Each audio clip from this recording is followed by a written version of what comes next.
Praise the lord. యేసుక్రీస్తు నామముపేట మీ అందరికీ శుభములు. చిన్న ప్రార్థన చేసుకుని దేవుడు ఒక వాక్యం విందాం. పరిశుద్ధుడైన దేవ, ప్రియ పరలోకపు తండ్రి, మీ బంగారు పాదములకు స్తోత్రం నాయన. గడిచిన కాలమంతా నీ కృపలో భద్రపరచుకొని ఈ దినం నువ్వు మాకు ఇచ్చిన ఈ అవకాశాన్ని బట్టి నీకు వందనాలు చెప్తున్నాం తండ్రి నాయన. అయ్యా, నువ్వు మాట్లాడుతుండగా వినగలిగిన చెవులు మాకు దయచేయమని యేసు నామమున ప్రార్థించి వేడుకొంచున్నాం తండ్రి. Amen, amen, amen. పిల్లరా, ఒక చిన్న సాక్ష్యాన్ని మీతో పంచుకోవాలని ఇష్టపడుతున్నాను. నా వివాహము 1987 సంవత్సరంలో నా వివాహం జరిగిందండి. వివాహం అయిన 2 సంవత్సరాలకి, అంటే 1989 సంవత్సరంలో నాకు మొదటి సంతానం నా బాబు పుట్టాడు. పుట్టిన 3 సంవత్సరాల తర్వాత 1993 సంవత్సరంలో మరి నాకు కవల పిల్లలు 2 పుట్టారు. కొన్ని కారణాల వల్ల కవల పిల్లలు పుట్టిన 6 నెలల లోపు మరి మా ఇద్దరి మధ్య, నాకు నా భర్తకి మధ్య కొద్దిగా మిస్అండర్స్టాండింగ్స్ వచ్చి ఇద్దరం అడ్జస్ట్ కాలేక నేను కొన్నాళ్ల పాటు మా అమ్మ వాళ్ళ ఇంట్లో ఉండటం జరిగింది పిల్లల్ని తీసుకొని.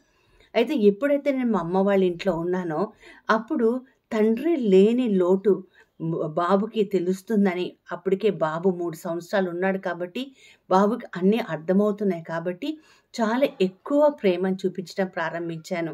ఎక్కువ వాడికి ఇష్టమైన భోజనము వండటం ప్రారంభించాను. అలాగే ఎక్కువ టైం ఆ బిడ్డకు స్పేర్ చేయటం ప్రారంభించాను. వీలైనప్పుడల్లా మన దగ్గరున్న పార్కులకి అట్లా తీసుకెళ్ళి కొద్దిసేపు వాటితో ఆడుకోవటం కూడా జరిగింది.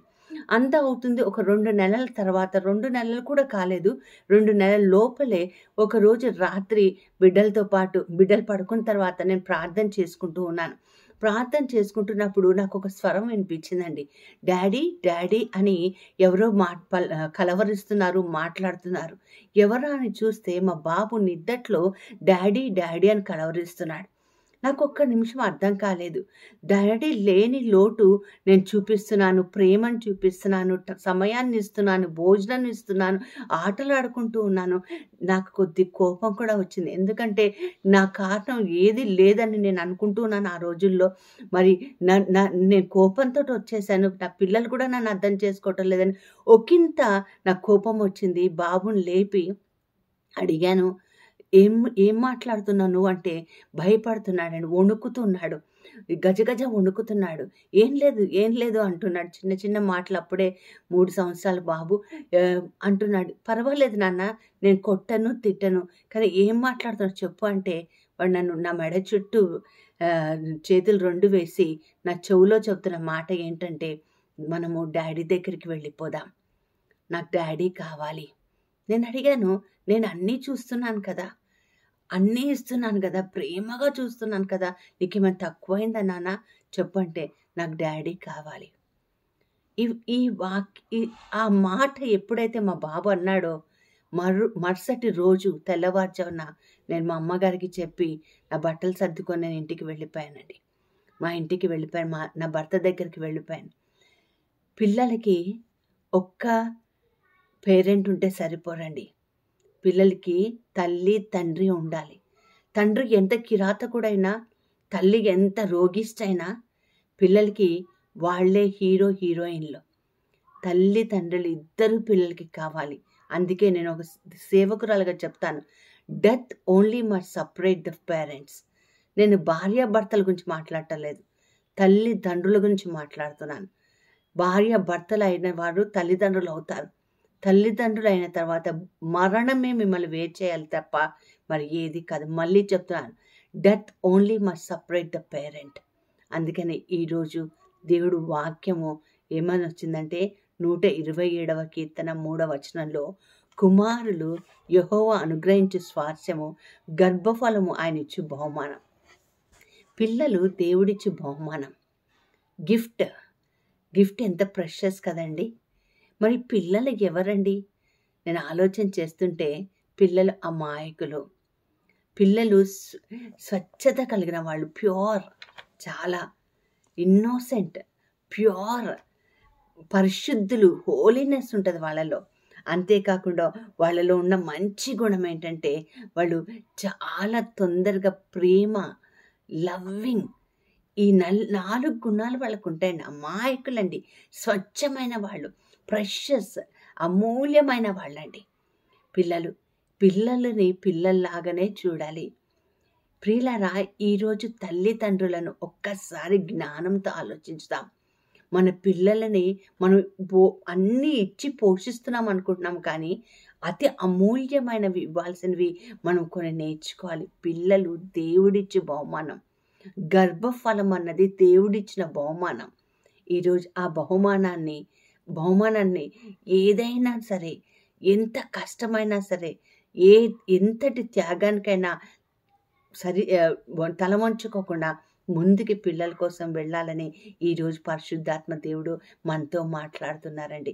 మరి పిల్లలు దేవుడిచ్చి బహుమానం కాబట్టి మరి వాళ్ళని ఏం చెయ్యాలి, వాళ్ళని ఎలా చూడాలి అని మనం ఆలోచన చేసినట్టే, ఫస్ట్ ఆఫ్ ఆల్ ఒక్కటి గుర్తుపెట్టుకోవాల్సిన విషయం ఏంటంటే, వాళ్ళు చాలా అమాయకులు కాబట్టి వాళ్ళలో కరుడుగట్టిన నేరస్తులుగా వాళ్ళని చెయ్యవద్దు.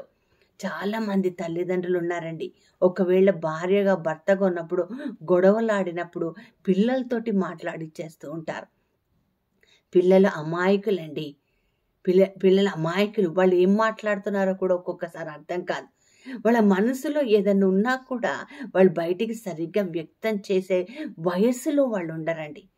దయచేసి పిల్లల్ని పిల్లల్లాగా ఉంచండి. అమాయకులు వాళ్ళు, కరడుగట్టు నేరస్తులుగా చేయవద్దు. అంతేకాకుండా స్వచ్ఛమైన వాళ్ళు, ప్యూర్ వాళ్ళు, కల్తీ చేయకండి. వాళ్ళ మనసును పాడు చేసి కల్తీ చేయొద్దండి. కల్తీ చేయొద్దు. మూడోది, అమూల్యమైన బిడ్డలు కాబట్టి భద్రంగా కాపాడుకోండి పిల్లల్ని. పిల్లలకి తల్లి తండ్రి ఇద్దరు అవసరమే. తల్లి తండ్రి ఇద్దరు అవసరమే. మరణము తప్ప మరి తల్లిని తండ్రిని వేరు చేయకూడదు. మనం ప్రార్థన చేస్తాం. విడిపోతున్న కుటుంబాలు, విడిపోయి జీవిస్తున్న కుటుంబాల కోసం, స్వార్థంతో ఉన్న వాళ్ళ కోసము ప్రార్థన చేస్తాం. అంతేకాకుండా పవిత్రమైనవి కాబట్టి అపవిత్రమైనవి చెయ్యవద్దు పిల్లలతోటి. నీకు నీ భర్త మీద కోపం ఉండొచ్చు, భర్తకి భార్య మీద కోపం ఉండొచ్చు, కానీ ఇద్దరు ఆలోచించాల్సింది బిడ్డల గురించి. ఈరోజు మరి 3 అంశాలు మీ ముందు తీసుకురావాలని ఇష్టపడుతున్నాను. మొదటిది, do not compare your children with other sibling. నీకు పుట్టిన ముగ్గురైతే ఇద్దరైతే వేరే వాడిని వీడిని వేరే వాడితోటి కంపేర్ చేయొద్దు. ఎప్పుడైతే నువ్వు వీళ్ళని ఎత్తి చూపిస్తావు, వాళ్ళని చూసి నేర్చుకో, వీళ్ళని చూసి నేర్చుకున్నప్పుడు comparison kills the character of a child. అంతేకాకుండా comparison breaks the growth of a child. పిల్లలు ఎదగటం మానేస్తారు. ఎప్పుడైతే నువ్వు ఇతరులతో పోల్చి ఆ బిడ్డను చూస్తూ ఉంటావో, ఆ బిడ్డ మనసులో ఏముంటుందంటే, నేను ఎంత బాగా చేసినా సరే వాళ్ళు నన్ను మెచ్చుకోరు కాబట్టి నేను ఇంట్లోనే ఉంటాను. కంపారిజన్ ఫ్రెండ్స్ అని ఎనిమీస్ లాగా, అంటే స్నేహితులు శత్రువులాగా అయిపోతారు. అక్క చెల్లెళ్ళు, అన్న తమ్ముళ్ళు అందరు కలిసి స్నేహితుల్లాగా ఉన్నప్పుడు ఎప్పుడైతే తల్లిగా తండ్రిగా నువ్వు పోలుస్తావో, లేదా వేరే వాళ్ళకి ఎక్కువ ఇంపార్టెన్స్ ఇవ్వటానికి చూస్తావో, అప్పుడు వాళ్ళు భద్ర శత్రువులాగా అయిపోతారు. యోసేపు చేసింది అదే. యోసేపు వాళ్ళ నాన్న యాకోబు చేసింది అదే. చిన్నవాడైన యోసేపుని అధికంగా ప్రేమించేసరికి వీళ్ళకి అసూయ కలిగింది. దయచేసి పిల్లల్ని వేరే పిల్లలతో పోల్చవద్దు. రెండవదిగా, do not judge your child. తీర్పు చెప్పవద్దు. థామస్ ఎల్వా ఎడిసన్ పనికి రాలేదు స్కూల్లో, కానీ తల్లికి పనికొచ్చాడు. తీర్పు చెప్పలేదు ఆమె. నువ్వు పనికి రాని వాడివి, నువ్వు స్కూల్కి వెళ్ళొద్దు అని చెప్పించలేదు, తిట్టలేదు. అంతేకాకుండా ఆమె చేసింది ఏంటంటే, బిడ్డలో ఉన్న టాలెంట్ వెలికి తీసింది. తల్లిగా తండ్రిగా నీ బాధ్యత నీ బిడ్డల్లో ఉన్న టాలెంట్ని వెలికి తీయటానికి. No child is born without the plan and purpose of God. ఏ బిడ్డ కూడా దేవుడి యొక్క చిత్తం లేదే పుట్టలేదండి. అంతేకాకుండా ఏ బిడ్డ కూడా సింగిల్ పేరెంట్ వల్ల పుట్టలేదండి. ఖచ్చితంగా భార్య భర్త కలిసినప్పుడే పిల్లలు పుడతారు. ఒక బిడ్డకి తల్లి తండ్రి ఇద్దరు ఉంటారు. అది ఏ రూపమైన ప్రెగ్నెన్సీ అయినా సరే. జాగ్రత్త Suma. Don't judge but correct them. వాళ్ళని సరి చేయొచ్చు. సామెతల గ్రంథం మనం చూస్తాం 17వ అధ్యాయంలో మనం చూస్తాం 24వ వచనంలో ఒక మాట ఉంటుంది. సామెతల గ్రంథం 13వ అధ్యాయం 24వ వచనంలో, బెత్తము వాడని వాడు తన కుమారుకి విరోధి, కుమారుని ప్రేమించేవాడు వాడిని శిక్షించును. కాబట్టి శిక్షించి బెత్తం వాడవచ్చు, కానీ వాళ్ళని తీర్పులోకి తీసుకురావద్దు, ఇంకా కంక్లూషన్ చేయొద్దు. ఎందుకంటే మనలో ప్రాణం ఉన్నంత వరకు మన బిడ్డల కోసం మనం పోరాడుతూనే ఉండాలి. మూడవదిగా మనం చూస్తే, don't teach your children wrong things. తప్పుడు విషయాలు కానీ, తప్పుడు మాటలు కానీ, తప్పుడు జీవితం కానీ బిడ్డలకి నేర్పించవద్దు. ఇది చాలా భయంకరమైనది. సామెతల గ్రంథం 24వ అధ్యాయంలో, సామెతల గ్రంథం 22వ అధ్యాయం 6వ వచనంలో, బాలుడు నడవవలసిన త్రోవ వానికి నేర్పము, వాడు పెద్దవాడైనప్పుడు దాని నుండి తొలగిపోడు. తండ్రి మీద లేనిపోనివి చెప్పొద్దు, తల్లి మీద లేనిపోనివి చెప్పొద్దు, లేదా కుటుంబ సభ్యుల మీద లేనిపోని చెప్పొద్దు. బిడ్డ నడవవలసిన త్రోవలో వాళ్ళని నడిపించినప్పుడు వాళ్ళు చక్కగా దేవుడు ప్రణాళికలు ఎదుగుతారు. మరి తల్లిదండ్రులారా, ఈరోజు మన తప్పులను మనం తెలుసుకొని మన బిడ్డల మీద చెయ్యుంచి ప్రార్థన చేద్దామా? దీవెనకరంగా మారదామా? పిల్లలు దేవుడిచ్చిన బహుమానం. మరి అలాంటి కృప ప్రతి తల్లికి తండ్రికి దేవుడు ఇవ్వాలని ప్రార్థన చేసుకుందాం. పరిశుద్ధుడైన దేవ, ప్రియ పరలోక తండ్రి, మీ బంగారు పాదములకు స్తోత్రం నాయనా.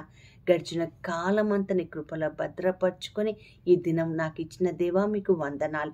ప్రభా, విడిపోతున్న కుటుంబాలు, విడిపోయి జీవిస్తున్న తల్లిదండ్రులని ప్రభా, ఈరోజు ప్రభా నీ పాదముల చెంత ఉంచి నీ సన్నిధానంలో వివాహం చేసుకున్న వాళ్ళందరూ తిరిగి కలిసి బ్రతికే కృపను దయచేయమని, పిల్లల్ని పెంచే విషయంలో ఇద్దరు త్యాగపూరితమైన జీవితంలో జీవించే కృపను దయచేయమని యేసు నామమున ప్రార్థించి వేడుకొంచున్నాను తండ్రి. Amen, amen, amen. Bless your children every day and God will bless you. God bless you all.